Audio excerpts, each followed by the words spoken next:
ANGECO was founded in 1994, 30 years ago. There are 19 members right now, 90. In relation to the member size segmentation, ANGECO has a proportional representation of large, medium, and small companies in the sector in Spain.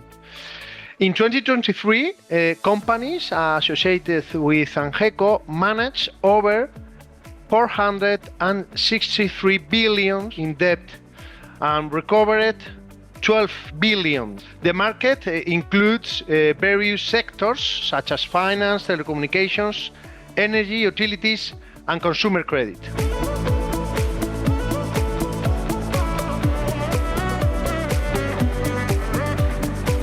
Well, before the new European regulation, the debt buying and servicing market in Spain didn't have a specific regulation. Companies operated without the need for formal licenses and followed codes of conduct such as that provided by the ANGECO.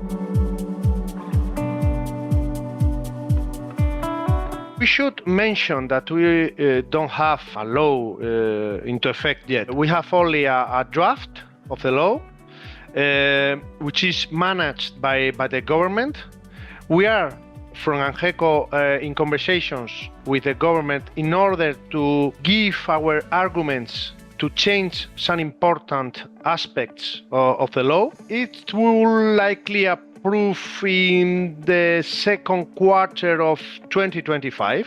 I would like to mention our main concerns in light of the draft. There are three major concerns. The first one has to do with the right of some debtors to be released from the debt by paying the same price that the buyer will pay for their debt. And that's a problem, because we think this is exactly the opposite that the directive states. The second issue has to do with the comparison between acquisition of contracts and acquisition of debts. We acquire debts, we don't buy contracts. This is important because the problem is that maybe the government does not understand our business. And this brings me to the final issue, which has to do with the complaints. If the government understands that we acquire contracts, maybe the complaints that we are going to manage has to do with the origin of the contract. But that's not true.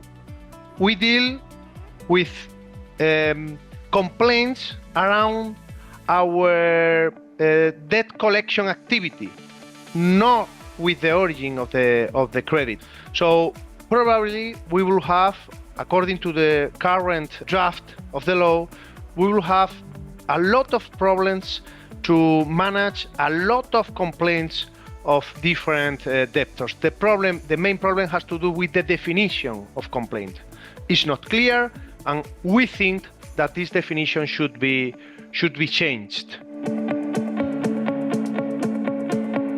In relation to the services which need to obtain the new license, note that the draft of the Spanish law focus only on the acquisition of non-performing loans, whether secured or unsecured, which are sold by financial institutions. Telcos, other kind of companies are not regulated by the Spanish law. So, if a company wants to manage a credit that has been sold by a financial institution, needs a license. So needs to apply for the license before the Bank of Spain. It's not necessarily a license for other kind of credits. We think from ANGECO that it was an opportunity to regulate the whole sector. But finally, the draft has only focused on the credits regulated by the directive. The Bank of Spain has been appointed as the supervisor, and there is other important authority that has been appointed by the draft to deal with the complaints between the debtors and the servicers. the disputes. We don't agree with this because this authority has been created only for consumer protection coming from financial institutions. It's only for clients of banking institutions. It's not for service credit. So we think that this authority needs to be amended to regulate our business, because we are a different business. We are not banking, we are debt recovery.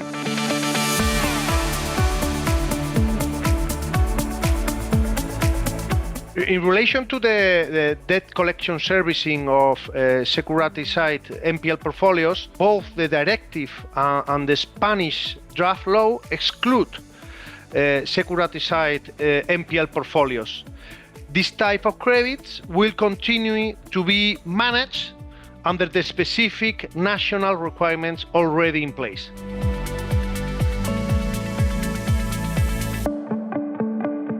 The dynamic of the market will depend on how each country transposes the directive. I went to a Congress, to European Congress 2 weeks ago. I could check that every country has transposed the directive in their own way. In some cases, like Spain, the draft law introduces requirements that may go against the original intention of the directive, which is to encourage a secondary market for credit sales.